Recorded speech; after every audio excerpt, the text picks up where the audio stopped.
노유진의 정치 카페. 국가안전 시스템을 근본부터 개조하겠다. 세월호 참사 40일 뒤에 열린 국무회의에서 박근혜 대통령이 했던 말입니다. 환풍구가 무너지면서 16명이 사망했습니다. 부상자도 11분이나 됩니다. 공연 관련 참사로는 손에 꼽을 만큼 큰 규모의 참사라고 하는데요. 오늘 한겨레 신문은 판교 테크노밸리 축제를 앞두고 주최 주관 쪽에서 경찰과 소방, 구청에 수차례 시설물에 대한 안전 점검을 요청했다는 내용을 보도했습니다. 하지만 2,000명 이상의 시민 참여가 예상된다는 행사에 대한 시설 안전 점검은 이루어지지 않았다고 합니다. 행사 당일 안전요원 역시 서류로만 존재할 뿐 단 한 명도 배치되지 않았다고 하죠. 반복되는 참사 소식을 접하면서 개조해야 할 국가안전 시스템의 근본이 무엇이고 누구의 책임인지 다시 대통령에게 묻고 싶습니다. 참사로 희생되신 분들에게 깊은 슬픔과 위로를 전하며 정치카페 21회 방송 시작하겠습니다. 안녕하세요. 오늘도 변함없이 노회찬, 유시민 두 분 나와주셨습니다. 안녕하세요. 네, 안녕하세요. 네, 안녕하십니까. 그 소식 접하셨죠? 저도 이제 밥 먹다가 이 소식을 접했는데 처음에 이게 뭔 소린가 했습니다. 근데 좀 뜨악했던 게 저도 그 환풍구 위로 가끔 지나다니곤 하거든요. 예, 그렇죠. 이렇게 길 건너다가 이렇게 쑥쑥쑥 지나가거나 아니면 사람이 너무 많거나 이러면 쓱 이렇게 피해가거나 이러는데 그게 언제라도 무너질 수 있다는 생각을 하니까. 그리고 가끔가다 왜 길에서 뭐 시위가 있거나 뭐가 있거나 이렇게 구경하려고 이렇게 올라가잖아요. 근데 아찔하더라가 이 소식을 들으니까. 그 일부 언론이나 또 어떤 분들이 이제 세월호 이제 지겹다. 예. 이제 좀 그만 덮자 이런 말씀들도 많이 하시는데 사실은 이번 사건을 우리가 보더라도 오히려 세월호를 포함해서 우리의 대량 어떤 인명이 이렇게 큰 피해를 입는 이런 사고에 대해서 경각심을 갖다가 오히려 갖기 시작해야 되는 게 아닌가. 특히 이제 이번 그 환풍구 보니까 이곳은 그래도 1m 이상 좀 높았던 곳인 것 같은데 그냥 도로하고 도로 표면하고 그냥 그 차이 없이 이렇게 돼 있는 그런 환풍구도 많은 모양이에요. 심각한 문제가 아닌가 보여집니다. 이게 이제 우리가 이제 환풍구 그러면은 뭐 마릴린 먼로가 이렇게 치마 이렇게 하고 뭐 이래가지고 별 생각 없이 넘어가잖아요. 그런데 이게 지하철 환풍구는 이게 깊이가 별로 안 깊어 보이거든요. 이렇게 보면 이렇게 담배꽁초 이렇게 떨어져 있는 게 좀 보이잖아요. 그래서 떨어진다 하더라도 별것 아닌 것 같은데 이게 그 주차장은 좀 다르다 그러더라고요. 네. 뭐 높이가 한 20m 정도 되니까 20m는 벌써 몇 층입니까? 그리고 환풍구 설계가 이렇게 직선을 올리더라도 끝부분에 가서 좀 꺾어서 이렇게 혹시 사람이 떨어지더라도 걸릴 수 있게 이렇게 설계를 했으면 나을 텐데 그렇게 수직으로 바로 20m 가까이 떨어지도록 그렇게 설계를 했다는 자체가 좀 안타까운 일이죠. 그 일본 같은 경우에는 이제 그 환풍구를 상당히 높게 만들더라고요. 3m, 5m씩 올라가게. 그러니까 이게 굴뚝이라는 인식이 확 생기는데 돈 때문에 그런 거예요. 근데 우리 같은 경우는 바닥에 깔아놓으니까 이게 그냥 또 다른 도보. 그게 높이 올리면 경관에 문제가 있기 때문에 높이 올린 대신 거기를 조형물처럼 이렇게 주변 경관에 어울리도록 이렇게 해야 되는데 그 비용이 들기 때문에 안 하는 거죠 지금. 근데 주최 측에서 경찰과 소방서에다가 안전점검을 해달라고 했는데 안 했단 말이죠. 이런 건 어떻게 이해를 해야 되나요? 보통 형식적으로라도 요청이 오면 나가지 않나? 요청도 형식적이었고 대응도 형식적이었겠죠. 다 그렇게 하고 있다는 뜻이죠 지금. 그렇죠. 예. 그 뭐 세월호 후에 이제 안전회의가 뭐 50회 정도 이루어졌다고 하는데 뭐 바뀐 건 별로 없어 보여요. 뭐 깨진 전국 알기 위해서 위원회 만드는 거하고 비슷한 그런 거죠. 그리고 또 다시 이제 또 피곤한 얘기들도 있습니다. 뭐 누구 책임이냐 이거 가지고 싸우고 또 다른 한편에서는 이게 왜 또 대통령 책임이냐 벌써부터 방어막 치고 나와가지고 세월호 또 재판 세월호가 되는 게 아닌가라는 씁쓸함도 좀 남기는 것 같습니다. 조금 전에 뉴스가 이 보험 보상 협상은 타결됐다고. 그리고 이제 내용은 비공개로 하기로 했다. 이렇게 뉴스가 나왔습니다. 그래서 그 이재명 시장인가요, 성남시 그분이 좀 주제를 뭐랄까 한 모양이더라고요 지금. 섭외를 교섭이라 그러나? 저희 잘못했습니다 이렇게 말했으면 좋은데. 그러니까. 좀 이야기를 잘못하는 얘기를 좀 잘못했죠. 이게 뭐 우리가 주최한 건 아니다. 하다가 마지막에 이제 그래도 책임진다. 그런 게 참 문제인 것 같습니다. 일단은 뭐 자기가 뭐랄까 관할하는 지역에서 사고가 일어났으면은 일단 그분에 대한 책임진다. 우리가 뭐 주최를 했든 안 했든 간에 책임이 있다라고 얘기를 한 다음에 예, 그랬더라면 좋았을 뻔했어요. 좋았을 뻔한데 좀 뒤늦은 감이 있었습니다. 그러니까 그 대통령을 자꾸 따라할 필요는 없습니다. 청와대에서 그렇게 하니까 자꾸 따라 배우는데 그러면 안 돼요. 예. 노희찬 전 의원께서는 이번에 삼척 다녀오셨죠? 방송 때문에. 네. 삼척 원전 네. 주민투표가 끝났지만 오히려 삼척 주민들은 굉장히 이렇게 정부의 어떤 그런 이 주민들의 의사를 무시하는 태도에 화가 나 있었고요. 그게 이제 마침 또 KBS에서 이번 주 토요일 날 KBS 2에서 밤 10시 25분에 뭐 거리의 만찬이라는 이름으로 좀 이렇게 그 관계자들 삼척 시장이나 또는 산자부 차관 등에서 관계자들하고 같이 이렇게 그 토크쇼 하는 그런 이제 시간이 있는데 그걸 녹화하는 과정에 또 이렇게 좀 이렇게 그 좀 흥분한 또 삼척 시민들이 이렇게 적극적인 의사 표현을 해가지고 다소 이렇게 방송이 또 매끄럽지도 못하는. 그런데 정의당은 인기가 좋죠 거기서는. 예. 거의 뭐 그 김재남 의원, 김재남 의원이 우상시되는 분위기였습니다. 꼭 출마하셔야겠네. 근데 이 프로그램은 어떤 프로그램입니까? 이건 뭐 KBS에서요. 그간에 이제 뭐 시사 문제를 너무 외면했다라는 또 그런 지적 때문에 만들어진. 그러나 이제 좀 더 부드럽게 그 선수들이 나와서 그냥 토론만 하는 게 아니라 관계당 이제 이해관계에 있는 분들까지 참여해가지고 좀 이렇게 민심을 갖다가 이렇게 좀 바닥에서부터 훑어나가는 그리고 좀 찬반의 여러 견해들을 좀 여과 없이 드러내는 좀 그런 새로운 프로그램으로 거기 진행을 좀 맡으신 거죠? 제가 뭐 새누리당 정책위 의장하고 공동 MC로 이렇게. 공동 MC. 삼척에서는 정의당이 제1야당이기 때문에. 거기까지 듣고요. 오늘 프로그램 진행하겠습니다. 한국 사회는 평등한 사회입니까? 아니면 불평등한 사회입니까? 내가 열심히 일하면 부자가 되는 사회입니까? 아니면 재산을 물려받아야 부자가 되는 사회입니까? 법 앞에 온 국민이 평등한 사회입니까? 아니면 부유함에 따라 차별받는 사회입니까? 모든 것을 잃었을 때 다시 일어설 수 있는 사회입니까? 아니면 그대로 주저앉아야 하는 사회입니까? 위기의 대한민국, 침몰하는 민주주의가 다시 일어서길 바라는 분들께 토마 피케티의 21세기 자본을 권합니다. 전국 서점과 온라인 서점에서 구매할 수 있습니다. 도서출판 글항아리.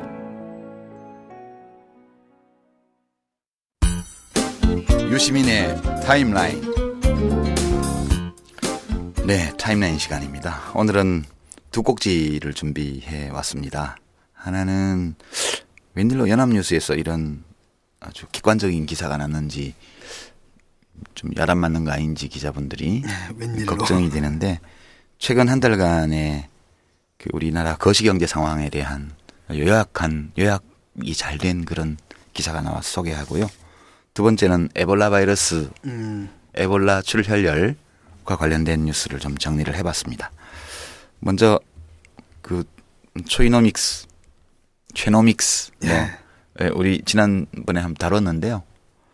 이제 뭐 효과가 있나 그거에 대해서 궁금하시죠? 초이노믹스니까 무슨 싸구려 커피 같은 느낌이 드는데 뭔가 이게. 뭐 어떨 것 같아요. 이런 거 있잖아요. 지난 한 달 정도의 우리나라 거시경제 상황. 지금 엉망이지 않습니까? 뭐 주가도 뚝뚝 떨어지고 뭐 거시경제뿐만이 아니고 제가 어저께 그 고향 후배한테 들었는데 부부가 그 집에서 간의 숭어음으로 그 까만 비닐봉지 있죠. 우리 뭐 구멍가게 가면 가장 많이 사용하는 포장지로서 까만 비닐봉지를 이렇게 만들어서 파는 걸 생업으로 하는 친구인데. 점점 덜 팔린대요. 매출이. 까만 비닐봉지가. 그래서 그 친구 얘기가 내수 경제가 심각하다. 그것도 지표가 되겠네요. 지난 한 달간의 우리나라 외환시장, 증권시장 변화. 이거를 이제 아시아의 소위 주요 신흥국하고 비교를 한 기사인데요. 어떤 분들은 하필이면 왜 뭐 선진국하고 안 하고 신흥국하고 했냐. 이렇게 말씀하실지 모르겠지만 우리나라 경제는 지금 국제적으로 선진국 그 시장하고 이 신흥국 시장 그 사이 어디에가 있어서 신흥국하고 비교하는 게 의미가 있습니다. 우선 주요 내용을 추려보면요.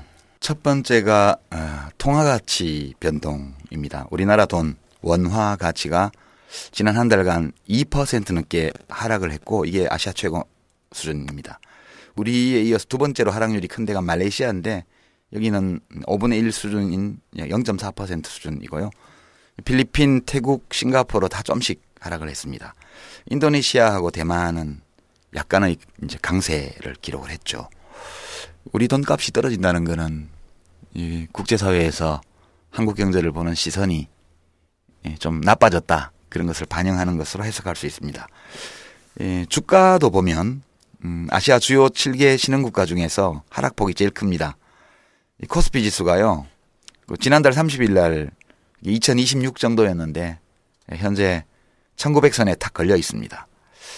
이제 같은 기간에 보면 대만은 5% 정도 떨어졌고 싱가포르 3.7% 뭐 그런 수준으로 되게 인도네시아까지 떨어졌는데 우리만 6.2% 정도 하락을 했습니다. 하락한 이유를 보면 외국인 자금 이탈이 압도적인 원인입니다.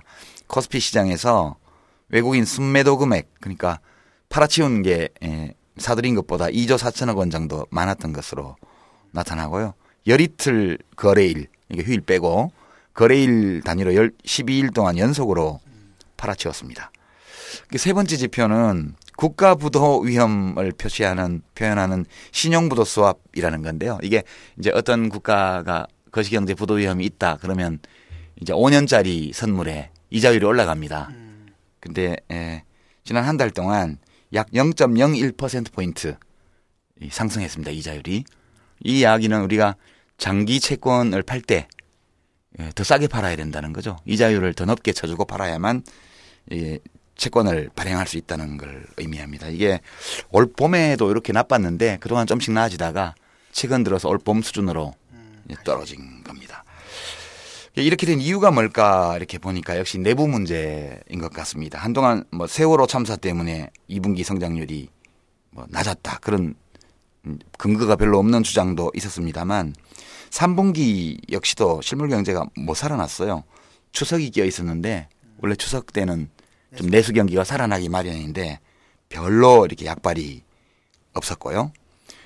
주식시장은 뭐 지금 경제팀 출범 전보다 더 낮아진 거고요.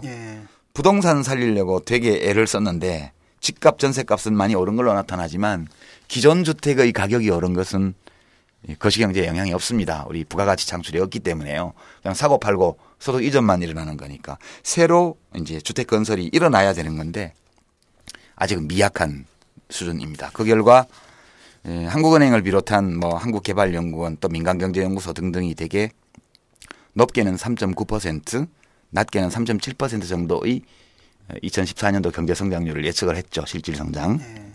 근데 지금 10월 중순이니까 금년 거의 다 갔어요. 2달 반 남았는데 모든 기관들이 전부 성장률 예측 전망치를 내리고 있습니다. 지금 뭐 금융연구원도 내리고 LG경제연구원도 내리고요.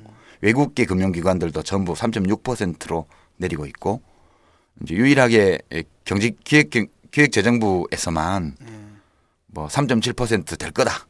뭐 물론 약간 낮아질 가능성은 없지 않지만 이렇게 얘기하고 이제 각종 부양책이 효력을 발휘하면 3.7% 성장이 가능할 걸로 본다. 이렇게 주장은 하고 있습니다만 대체로 민간과 공공을 불문하고 거의 모든 국내외 경제기관들의 전문기관들의 예측치가 3.5% 내외 정도로 이제 떨어져 가고 있는 추세입니다. 좋지 않죠. 소위 최경환 경제팀의 경기 진작 효과는 거의 아직은 없는 걸로. 초이노믹스의 성적표다. 일단 중간 성적표다 이렇게 봐도 되는 거죠. 중간까지는 아니고 이제 원래고사 첫 원래고사 성적표 그 정도 되겠죠. 그 정도요. 내년 봄쯤 되면 아마 중간 평가를 해야 될 것 같은데 지금 초반에 이런 걸로 봐서는 우리가 이미 예측한 것처럼 국내 소비 진작 효과라든가 또는 실물 투자 진작 효과가 거의 없기 때문에 효과 없을 걸로 지금 안타깝게 나타나고 있는 것 같습니다. 대체로 예측됐던 거죠? 네. 노 대표님. 두 번째 타임라인 꼭지는 에볼라 바이러스에 관한 겁니다. 좀 무서우세요? 어떠세요? 무섭잖아요. 무서워요? 보건복지부에서 의료인력 서아프리카로 파견한다는데 그거 갖고도 지금 논란이 많아요. 그렇죠. 이제 왜냐하면 이제 그분들 갖다 괜히 그 병원 얼마 오면 어떻게 해요? 그런데 미국 같은 데는 막 엄청나게 격리하는데 뭐 영화에서 보는 장면 같더라고요. 격리하는 네. 장면이. 근데 이제 우리나라 같으면 또 그렇게라도 할까 싶기도 하고 좀 불신이 있죠. 좀. 미국은요. 지금 미국이 에볼라 출혈열 발생 국가가 됐는데 이건 보건부 잘못이에요. 원래 이제 던컨이라고 라이베리아에서 들어온 입국한 사람이 발병을 했는데 뭐 비행기도 탔다면서요, 그러고. 그건 이제 그 환자를 간호했던 의료진들이 감염이 된 거예요. 그런데 그 중에 이제 한 사람은 병원 현지에서 감염 사실이 확인됐는데 그것 때문에 이제 미국 CDC에서 이 보건당국이에요, 여기가 질병관리본부에서 그 간호사를 본부로 불러들인 거예요. 그 감염 안 된 줄 알고 다른 간호사를. 근데 그 간호사가 CDC를 가느라고 비행기를 타가지고 그 비행기에 동승했던 학생들이 다니는 학교들이 다 휴교를 하고 이런 사태로 좀 일파만파 번지고 있습니다. 이게 보건관리당국이 나태하게 일을 해서 이렇게 된 거예요. 우리나라에는 아직까지 감염자가 없고요. 지금 전체적으로 이제 상황을 설명을 드리면 에볼라 바이러스가 지난해 말에 이제 서아프리카에서 다시 발병을 했습니다. 1976년도에 처음 보고가 되었고 그 뒤로 간헐적으로 몇 차례씩 환자가 발생을 했는데 지난해 말에 이제 그 서아프리카의 3개 국가 그러니까 라이베리아, 시에라리온, 기니 여기가 인접해 있는 어느 시골 마을에서 3명으로 된 1가족이 발병해서 사망을 했습니다. 그리고 나서 이것이 퍼지기 시작해 가지고요. 지금 10월 15일 기준으로 보면 WHO 국제보건기구 통계로 약 1만여 명이 감염이 됐고요. 그중에 4,500여 명이 사망한 것으로 나타납니다. 치사율이 약 45% 내외로 나타나고 있고요. 사망자 수가 지난 한 달 동안 2배로 증가를 했습니다. 국가별로 보면 라이베리아가 한 2,500여 명으로 제일 많고요. 시에라리온이 1,000명, 기니가 약 또 1,000명에 육박하고요. 나이지리아에 한 10여 명, 미국에 지금 3명, 의료진까지 최근 확인된 게. 의료인 사망만 200명이 넘습니다. 지금. 매우 이례적인 사태죠. 그렇게 돼 있고 이게 어디까지 퍼질지 지금 불안감이 증폭되고 있는 상황이고 세계보건기구에서는 이제 일종의 비상사태를 선포하고 있는 상황입니다. 이런 조건에서 우리 부산에서 ITU 유엔 산하기구인데요. 국제전기통신연합 총회가 열려서 여기가 기니, 시에라리온, 라이베리아 이 환자가 많이 난 세 나라의 대표들은 이제 자발적으로 불참 통보를 했고요. 나머지 이제 세네갈, 나이지리아, 콩고 이런 등등의 서아프리카 내지 하여튼 그 인접 국가에서 온 141명은 계획대로 참가를 해서 열리고 있죠 지금. 그래서 이 부산에서 별일이 없을지 이제 걱정이 많은 상황입니다. 뭐가 무서우세요? 아니 그 전염성이 강하고 그다음 치사율 높고 그다음에 맞기 힘들고 뭐 이런 거 아니에요? 이제 좀 사람들이 두려움을 갖는 게 이게 1976년 이후 여러 차례 보고되기는 했지만 그 이전과 좀 다른 양상을 보이고 있어요. 이제 두 가지인데요. 예전에는 극히 일부 지역에서 환자가 발생했고 거기에서 치사율 거의 90% 이상으로 걸린 사람이 거의 다 죽고 끝이 났는데 이번 경우에는 이제 첫 번째 특징은 전염 범위가 과거보다 훨씬 넓어졌고요. 그러니까 이 대륙을 건너뛰어서 지금 미국으로 간 거거든요. 두 번째는 치사율이 50% 미만으로 떨어졌습니다. 그러니까 이게 그 치사율은 떨어지는 대신에 확산율은 높아진 건가? 그래서 이제 WHO 세계보건기구가 국제적 공중보건 비상사태를 선포를 할 수밖에 없었죠.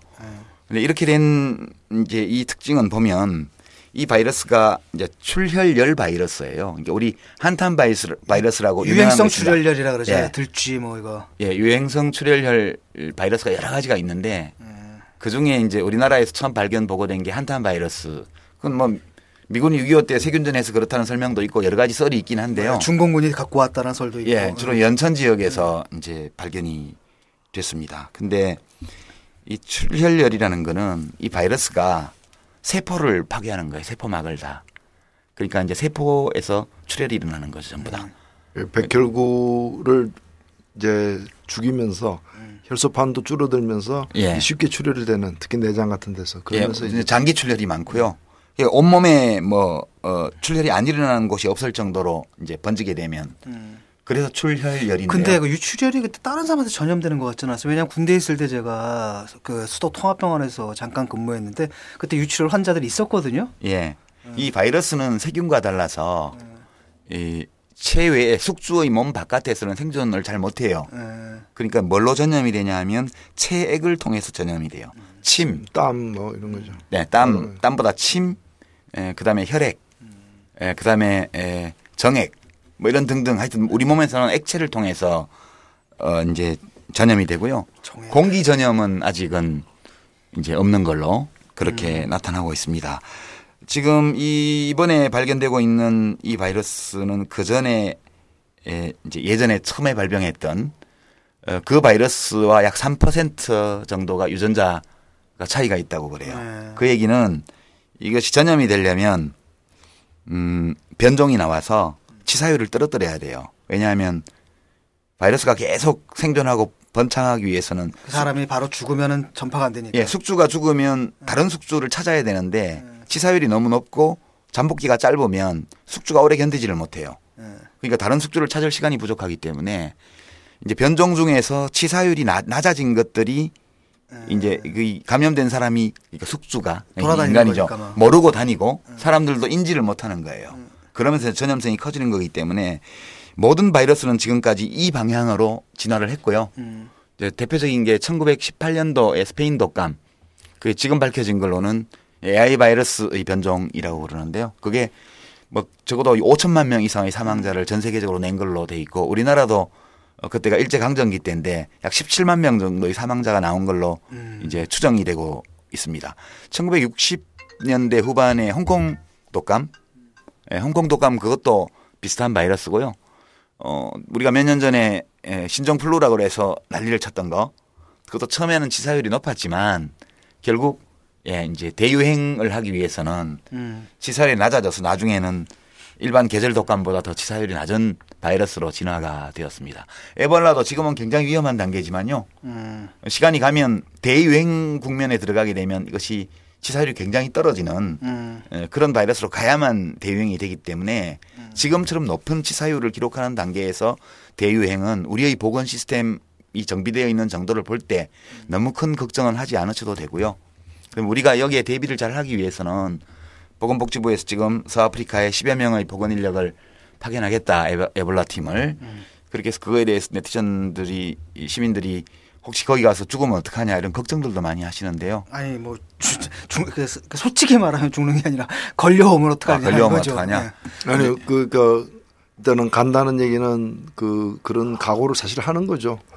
의료인의 어떤 뭐 숙명과 같은 그분들은 그런데 그 사람들이 상당히 뭐랄까 좀 이기적인 부분이 있잖아요. 그래서 근데 감염이 됐을 경우에 그 환자를 국내로 들여오게 할 것인지 말 것인지에 대해서는 아직 그 정책적 판단이 안 내려진 것 같은데. 네, 그 목숨 걸고 가는 거예요. 이제 만약 보내게 되면 우리 정부에서는 지금 보건복지부에서는 꼭 보내겠다는 입장이고, 저도 이제 거기 있어봤던 사람 입장에서 보면 가긴 가야 돼요. 왜냐하면 우리가 에볼라에 대해서 아직 모르고 실제로 현장 연구를 해본 바가 없는 나라입니다.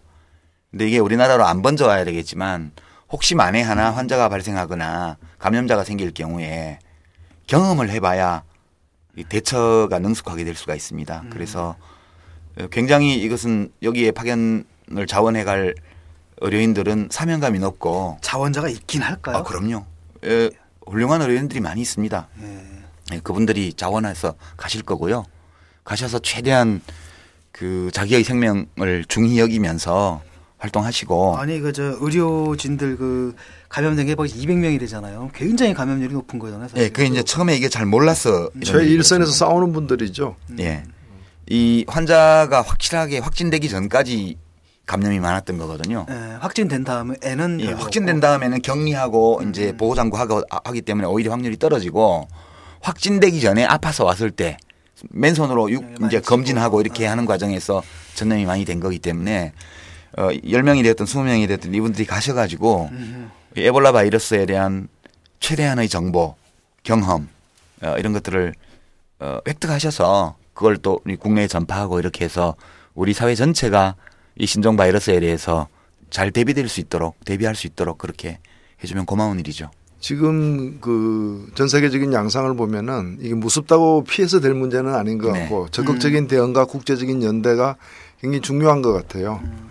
실제로 미국 같은 데서도 지금 보면은 지적받고 있는 게 이제 굉장히 그 허술하게 대응을 하고 직접 그 감염 환자 내 의심 환자를 이 접촉하는 의료진조차도 여러 가지 그 대비책을 갖다가 소홀히 한 점들이 이제 뒤늦게 드러나지 않습니까? 반면에 이제 세네갈이나 나이지리아 같은 나라는 그 인접국인데도 그 WH로부터 이제 그 에볼라 위험 그 국가로부터 이제 해제되었더라고요. 새로운 환자 발생을 안 했어요. 지난 한 달간. 근데 이제 그 과정이 보면 굉장히 전 국민을 전수조사하듯이 그 환자들을 다 추적해가지고 만난 사람 일일이 다 한 명 한 명 다 이렇게 체크하면서 이렇게 적극적인 대응을 한 결과라고 이제 하기 때문에 우리도 그런 게 필요할 것 같아요. 참고로 이제 발병을 하고 난 환자를 치료하는 약은 지금 한 가지만 알려져 있는데요. 미국 회사가 만든 지맵이라는 약인데 미국 보건부에서 임상 실험 단계에 있어요. 이 약이. 그런데 투여해서 일부 환자는 완치가 되었고 일부 환자는 사망한 걸로 이렇게 나오지만 치료 효과가 있는 것으로 일단 나타나고요.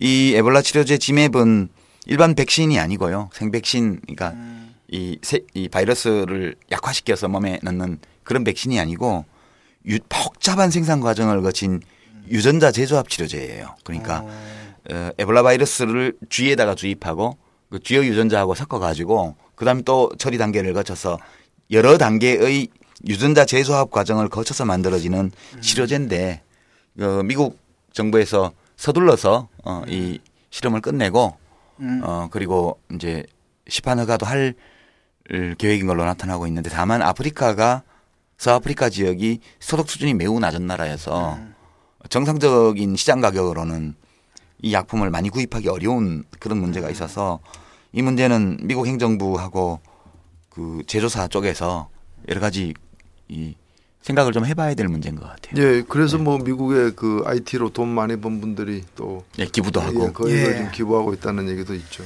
예, 요약을 하자면은 에볼라 너무 두려워만 하지 말아라. 왜냐하면 이게 확산이 되려면 자기 치사율을 좀 덜 위험한 것으로 진화할 수밖에 없다는 측면이 있고 지금 네티즌들이 이제 말이 많아요. 보내야 되느냐 말아야 되느냐. 하지만 보내는 게 옳다. 왜냐하면 이제 국제적인 연대가 필요하고 또한 우리의 훈련을 위해서라도. 그럼 여기 바이러스와의 전쟁인데요. 그렇죠. 전사들이 있어야 돼요. 그렇죠. 그리고 가시는 분들 정말 훌륭한 분들. 훌륭한 분들이세요, 진짜. 그리고 지금까지는 전직 보건복지부 장관님의 말씀이셨습니다. 예, 다음 코너로 넘어가겠습니다. 노회찬의 카페 인터뷰. 안녕하십니까, 노회찬입니다. 국정감사가 이제 3주 차인데요. 300여 명의 국회의원들이 정말 열심히 국정의 문제점들을 파헤치는 기간이 지금 보름째 이어지고 있습니다. 많은 분들이 노력하지만은 신문 일면에 나는 분들은 몇 분 안 됩니다. 그런데 그중에 대부분이 또 정의당 국회의원이어가지고 요즘에 정의당과 언론의 어떤 유착관계에 대한 여러 가지 우려가 여의도 정가에 굉장히 높은 상황인데요. 이런 우려를 특히 많이 자아내고 있는 분 중에 한 분이죠. 정의당 박원석 의원 지금 나와 계십니다. 박 의원 계십니까? 예, 안녕하세요. 예, 지금 어디십니까? 여기 광주에 오늘 광주지방국세청 국정감사가 있어서 왔습니다. 광주지방국세청 국정감사. 그럼 점심시간 끝나고 이제 곧 다시 시작할 시간이시겠네요. 예. 그렇습니다. 예, 그럼 서둘러서 몇 가지를 묻도록 하겠습니다. 최근에 박근혜 대통령 친인척과 관련된 기사가 느닷없이 여러 신문에 실려서 많은 국민들 관심 모았는데 이 친인척, 소중한 인간관계인데 우리나라에서는 친인척 앞에 꼭 붙는 명사가 대통령 이렇게 되고 있습니다. 자, 지난주죠. 일주일 됐는데 대통령 친인척 펀드 관련해서 특혜가 있었다 이렇게 폭로를 하셨는데 어떤 내용입니까? 그 박근혜 대통령의 외사촌 일가입니다. 그 정원석 씨라는 분이 박근혜 대통령의 외오촌 조카가 되는데요. 이분이 이제 금보개발이라는 부동산 그 자산관리 회사를 운영을 하고 있는데 그 금보개발이 대주주로 있는 컴퍼니 K 파트너스라는 벤처 투자 회사가 올해 5, 6월 달에 정부 모태펀드를 잇따라 4개를 수주를 했습니다. 그런데 그 조금 더 배경을 조사를 해보니까 그 금보 개발이 원래는 컴퍼니 K 파트너스의 대주주가 아니었는데 올해 3월 14일자로 대주주로 등극을 하고 나서 그 직후에 바로 정부 각 부처에 이 벤처 활성화를 위한 펀드 조성 공고가 나기 시작했고, 잇따라서 이 컴퍼니 K 파트너스가 업계에 그렇게 유망한 회사는 아니었습니다만 일거에 4개 정부 펀드를 수주하면서 업계 상위권 그런 창투사로 이렇게 성장을 하게 되는 과정이 있었고요.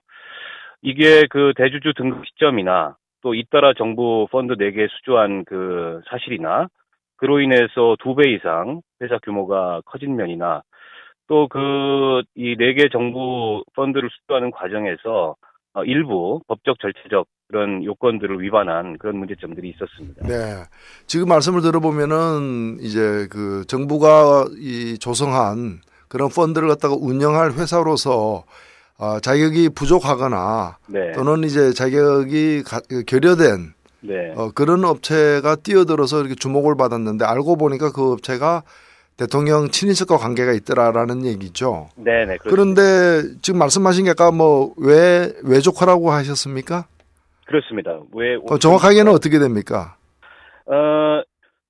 박근혜 대통령의 모친이신 유경수 여사, 그 유경수 여사의 언니이신 유긴순 씨라는 분이 계십니다. 네네. 그 유긴순 씨의 손자인 거죠. 이 정원석 씨가. 그러니까 유긴순 씨의 따님이 홍지자 씨고 홍지자 씨의 아들인 겁니다. 박근혜 대통령과는 이종 오촌 관계입니다. 그 이종 오촌이라면 이제 대통령의 이종 사촌 언니의 사위 아들이군요. 네. 그 아들이 이제 지금 말씀하신 금보 개발의 이제 대표이고 컴퍼니 K의 대주주인 정원석 씨입니다. 그 촌수 그렇게 안 따져도 처 20촌 안에만 들어오면 다 대통령 친인척이에요. 과거 전례를 보면. 예. 그러면 그 중에서도 특별히 가까운. 아주 5촌이면 예. 너무 가까운 거죠. 그리고 대통령은 그 전에 보면은 이 친사촌 쪽보다는 이종 사촌 쪽 형제들과 각별히 가까웠던 걸로 또 우리가 알고 있습니다. 그렇습니다. 그 유경수 여사의 형제들은 박정희 대통령 시기에도 상당한 권력 주변에서 권력을 행사를 했고요. 예를 들어서 그 유긴수 씨라고 공화당 의원을 지내신 분이 유경수 여사의 오빠이지 않습니까? 박근혜 대통령의 최측근이었고, 또 유경수 여사의 언니인 그 유긴순 씨의 자녀들은 각별히 박근혜 대통령과 가까운 사이인데요. 유긴순 씨의 자녀 중에 그 홍소자 씨라는 딸인데요. 그분의 남편이 한승수 전 총리입니다. 네. 그리고 홍정자 씨라고 그 자매지간인데 그분의 남편은 영남대 재단 이사장을 지냈던 유현상 씨라는 분인데요. 이런 걸로 봤을 때 이 유긴순 씨의 자녀들과 또 박근혜 대통령과는 매우 가까운 사이였다고 볼 수 있을 것 같습니다. 네. 또 그분들 또 중에는 또 정수장학회 관련자도 또 있죠. 네, 그렇습니다. 그런데 작년에도 지금 박원석 의원께서 국정감사에서 한국민속촌과 관련해 가지고 또 친인척 비리 의혹을 제기한 바도 있지 않습니까? 재작년이었습니다. 제가 국회의원 돼가지고 첫 국감이었는데요. 한국민속촌이 1974년에 국책사업으로 만들어졌습니다. 정부의 관광진흥기금하고 산업합리화기금, 정부 돈이 들어간 국책사업이었고요. 거기에 그 고음미술협회 회장을 하던 김정웅 씨라는 분이 자기 사재를 출연해서 민관 합작으로 이 국책사업이 진행이 됐는데, 이 김정웅 씨가 운영권을 처음에 가졌습니다. 그런데 김정웅 씨가 사업이 좀 어려워지고 또 석연치 않은 일로 구속이 됐어요. 문화재 도굴 사건과 연루가 돼서. 이게 1976년이었는데 이 1976년에 이 한국민속촌의 운영권이 바로 그 박근혜 대통령의 그 이종 사촌인 홍지자 씨의 남편인 정영삼 씨, 즉 오늘 이 문제가 되고 있는 정원석 씨의 부친입니다. 이 정영삼 씨에게 그 운영권이 넘어갑니다. 그때까지만 해도 국책사업이었는데 이게 박정희 대통령 서거를 전후로 해서 그 한국민속촌이 갑자기 사유재산으로 둔갑을 하게 됩니다. 원래는 이게 국책사업이어서 그 국가로부터 세금 혜택을 받았는데 그런 세금 혜택들이 없어지고 또 한국민속촌의 확장 예정 부지였던 곳이 골프장으로 바뀌게 됩니다. 그 골프장이 오늘날 그 수도권에서 가장 좋은 골프장이라고 알려지고 있는 그 남북 컨트리 클럽이고요. 결국에는 정영삼 씨가 그 민속촌을 사유화하게 되는데 문제는 그 과정에서 들어갔던 정부 기금, 관광진흥기금과 산업합리화기금, 당시 돈으로 6억 8천만 원이었고 이거를 단순 화폐 가치로만 환산해도 오늘날 한 1,200억 원 정도 되는 돈인데 이게 정부로 다시 회수했다는 아무런 증거가 없습니다. 제가 그래서 이 독재정권 시절의 권력을 이용해서 또 정권이 교체되는 혼란기를 틈타서 국책사업인 국유재산을 사유화해서 이 문제 제기를 했고요. 이 정영삼 씨 일가는 한국민속촌을 기반으로 각종 이제 부동산에 투자하고 또 개발 사업에 진출하면서 7개의 그 기업을 가진 소규모 기업 집단으로 변화를 하게 되고 무려 그 7개 기업의 총 자산이 한 7,400억 원 정도 되고요. 오늘 그 문제가 되고 있는 금보개발도 그 회사 중에 하나입니다. 예. 그런데 지금 박원석 의원께서 이 국정감사에서 이 문제를 제기한 후에 뭐 정부의 반응이나 답변은 어떻습니까? 금융위원회에서 해명 자료를 냈는데요. 네.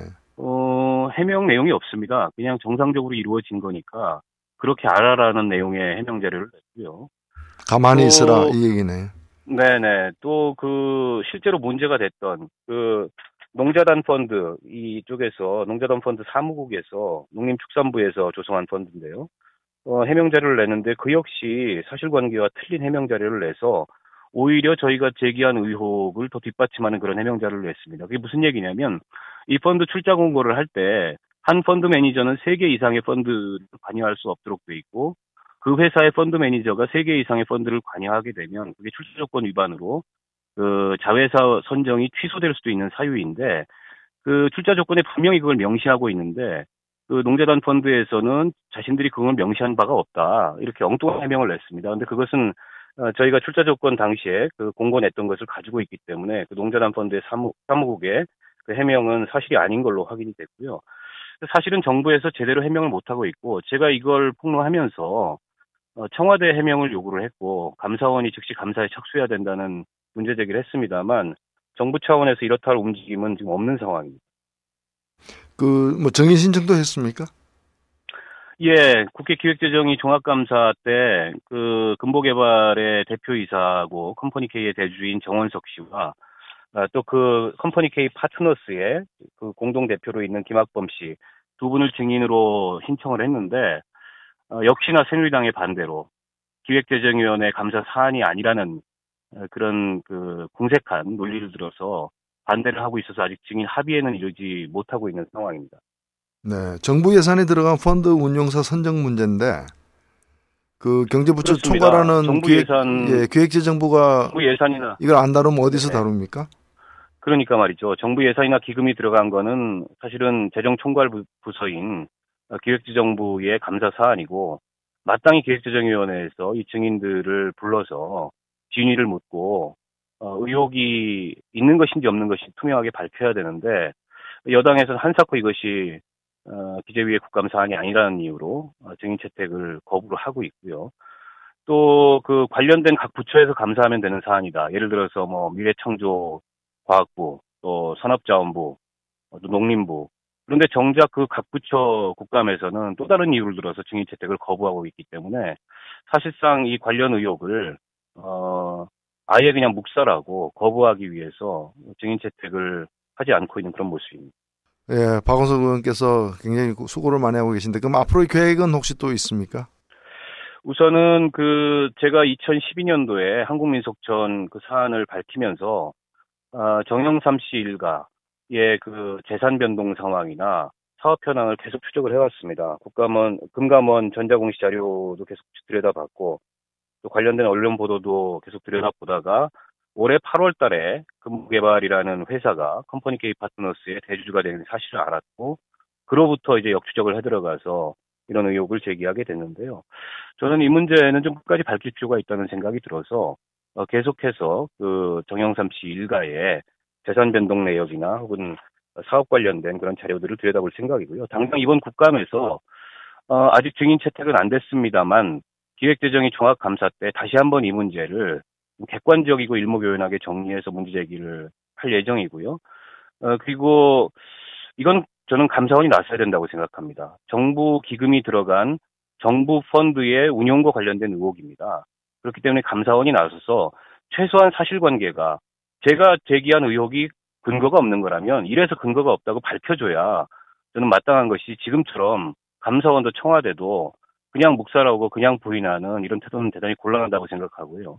이럴수록 국민들의 의혹만 더 커가고 이런 의혹이 결국에는 그 권력형 비리로 또 어떤 게이트 사건으로 이렇게 커져가는 것이기 때문에 이런 의혹이 초기에 제기됐을 때 정부가 털고 가고 해명할 게 있으면 해명해야 된다고 생각합니다. 예, 제가 한번 좀 궁금한 게 있는데 만약에 그쪽에서 감사를 안 해줄 경우에 우리 흔히 왜 국민감사라는 거 있지 않습니까? 국민감사 청구하거나 이럴 수 있죠. 있습니다. 그거는 뭐 일정 그 숫자 이상의 국민들이 동의를 하면 국민감사 청구를 하고 있고요. 그 점도 검토를 하고 있습니다. 그래서 관련 시민단체들하고 국민감사 청구 문제에 대해서도 협의를 진행 중에 있습니다. 그 청구해봤자 할걸? 왜? 왜냐하면 세월호 참사 문제도 감사원이 청와대도 감사를 했잖아요. 청와대 비서실을. 근데 뭐 대통령한테 어떻게 했냐 이랬더니 뭐 서면 보고로 간접 보고로 했다고 그러고 서면 내용은 보지도 못했대잖아요. 그거 뭐 국가기록물로 지정될 수 있으니까 안 보여준다 그러니까 네 알겠습니다. 그러고 나온 거 아니에요. 대통령 친인척 관련된 걸 감사를 하면 뭐해? 그러니까 그 감사원이 이제 주체니까 그런 것이고 뭐 감사원만 감사할 수 있는 건 아니니까.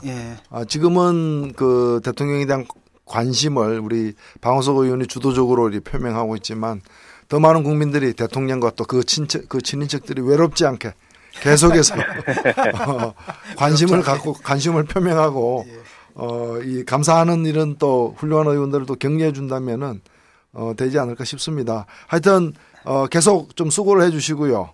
예, 고맙습니다. 예, 광주 지금 국감 현장에서 어렵게 시간을 내서 말씀해 주신 박원석 의원님 고맙습니다. 그리고 서기호 의원도 재벌범죄백서, 대기업 사회이사 분석 등 해서 이 베스트셀러의 좀 조짐이 있는 그런 이제 또 훌륭한 또 이제 분석과 연구.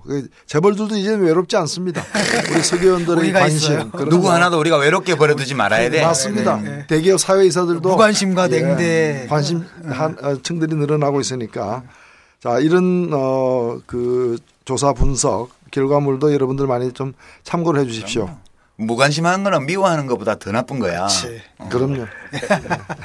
네, 고맙습니다. 예, 고맙습니다. 감사합니다. 아이고 어지럽도 넓어.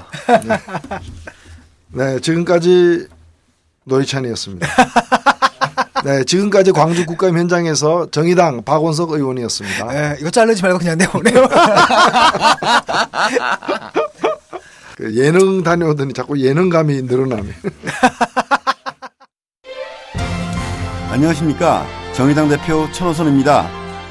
정의당이 창당 2주년을 맞았습니다. 진보 정치의 폐허 위에서 시작한 2년. 진보 대표 정당 제3의 대한정당으로 진입했습니다. 이제 창당의 단계를 넘어 새로운 도약을 시도합니다. 더 큰 정의당으로 나아갑니다. 끊임없이 성장하고 있는 유일한 정당, 젊고 강한 야당, 진보하는 진보정당, 함께 만들어가는 참여정당. 이제 감히 진보의 재편과 야권 혁신에 주도적으로 나서고자 합니다. 세상을 조금이라도 바꾸고 싶습니까? 그렇다면 정의당의 당원이 되어주십시오.